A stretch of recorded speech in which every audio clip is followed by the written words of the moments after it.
ささみとキャベツだけだった。間違いでしたね。そうですね。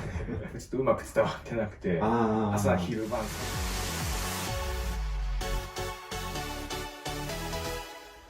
はい。ではどんなやり方で、一体何がいけなかったのか、実際どうやったやり方が良かったのか、トレーナーとしての反省も踏まえて、振り返って時系列で振り返っていきたいと思いますので、よろしくお願いします。はい、お願いします。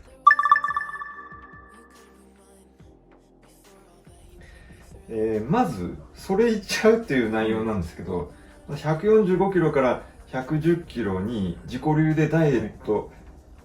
した時に、筋トレをしなかった。あとささみとキャベツだけだった。糖質も脂質も取ってなかったという、のは間違いでしたね。そうですね。あの時は実家にいたっていうのもあって、母親に夜ご飯だけ炭水化物を抜いてもらうようにお願いしてたんですけど、ちょっとうまく伝わってなくて、朝昼晩3食とも炭水化物抜きで、キャベツとささみだけっていう食事になったので、それを突き通したのはやっぱ間違いだなと。なるほど。朝昼晩。そうですね。夜だけだ予定が朝昼晩もやっちゃったわけですね。作ってもらっている立場なんで、言うにも言えないっていう部分と、あとそれで結果的に体重が一気に落ちていったので、そういうそれを見てたのがすごい気持ちよかったというか、によってそれを貫き通しちゃいました。なるほど。途中で気づいてけばよかった。気づいてたとしても、体重が減っていくから、やめられなかったですね。その体重減っていくわけですから、そういうことですね。わかりました。じゃあ次に私のところに来られてからの話ですが、計画通りね、ダイエットが進んでいかなかったにしても、8ヶ月もね、ケトジェニックだったんで、肉を食べていい日はあったんですが、糖質も全て含めてチートデー、何でも食べていいチートデーを8ヶ月も設けなかったっていうのはちょっと長すぎたかもしれないですよね。そうですね。もうあれで本当に好きになってしまうぐらい衝撃を受けたので。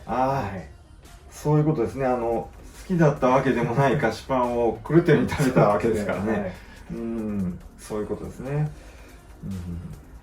未だにあれでも味覚が変わったというか。味覚が変わった。全然パンの方がパンの方が好きなぐらい変わっちゃいました。変わっちゃったわけですね。なるほど。わかりました。では皮についてですが、手術するにしろね、ダウンタイム含めて、どっちにしても手術してたとしてもね、コンテストには間に合ってなかったと思うので、そういう意味では計画段階、最初の計画段階で、手術ありきなのか手術なしでいくのかっていうのはもう計画段階で話し合っておくべきだったかもしれないですね。そうですね。最初の段階で、そこまで詰めていられてればよかったのかなというのはあります。ありますね。途中でね気づいたことではあるんで、しょうがないってはしょうがないけど、そういうことがない、すれ違わないようにね、今回すれ違ったわけですから、すれ違わないようにこまめな打ち合わせというかね、計画の練り直しみたいなのはしていくべきだったかもしれないですね。で結局、手術はしなかったわけですけど、山下さんにお伺いしたところ、皮のね中に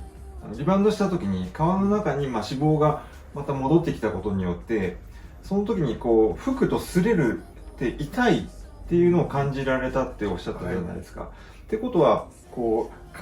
の中に脂肪がまた戻るっていう感覚が詰まっていくというのかな。っていうことは皮は死んでないから、また皮と脂肪が馴染むことによってそのダイエットがまたできるっていうことが分かったわけですよね。でそうすればやり直しが効くし、やり方によってはまた綺麗なダイエットができるっていうことは感じました。なので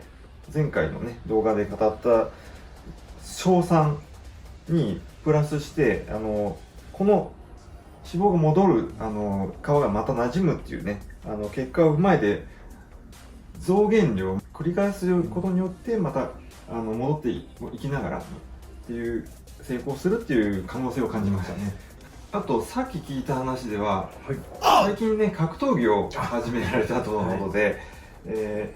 格闘技と筋トレ仕事をうまくこうエネルギー分散というかね、分散してやってるみたいで、以前はジムに行ったらもう徹底的に2時間以上とかやらないと気が済まなかったじゃないですか、だからこう根詰めすぎてたのかなっていうのも一つの原因じゃないかなと思います。気持ち的な意味でね、そういう意味では効率よく短時間で、ストレスなくできる時間がいいのかもしれないですね。そうですね、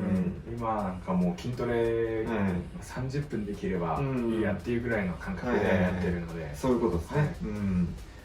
なるほどだったと思います。そういうことですね。要するに筋トレの楽しみをね忘れちゃったかもしれないですね、当時ね。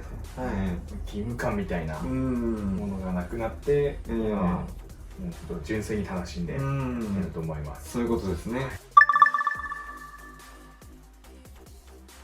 そんなわけでまとめると、最初から自己流ではなくプロとね計画を立てて、気持ちのすれ違いが起こらないように避けるため、途中こまめに話し合い、無理のない計画を立てて、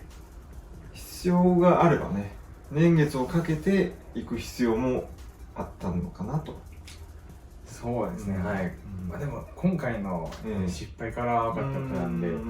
ぱりその杉浦さんとやってきたっていうこと自体に後悔はありません。なんて嬉しいことを、感動的なことを言ってくださるんでしょうか。ありがとうございます。こちらこそありがとうございます。じゃあ最後にこれからの目標をお伺いできますか？今はさっき言ったみたいに格闘技取り入れたりして、筋トレそのものを楽しんでできているっていうのがあるので、あるんですけれども、ゆくゆくは一度諦めてしまった道ではあるんですが、ボディビルのチャンピオンとして表彰台に立てるようにそれはすごい頑張っていこうかと思ってます。それはぜひ応援したいですね。はあ、素晴らしいですね。なるほど。じゃあそういうことで今日はどうもありがとうございました。第3編にわたってね、ありがとうございました。